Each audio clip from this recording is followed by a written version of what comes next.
replacing the Platen roller on the ZT200 series printers. Turn off the printer and disconnect the power cord and data cables. Rotate the gold printhead lever up to open the printhead.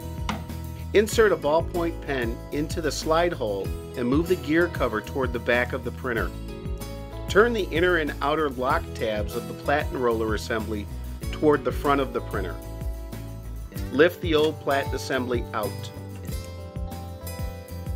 Set the new Platen assembly into the lower print mechanism. Turn the two lock tabs of the Platen toward the rear of the printer to lock it in place. Close the gear cover. Clean the Platen roller. Rotate the gold printhead lever down to close the printhead. Reconnect the power cord and data cables.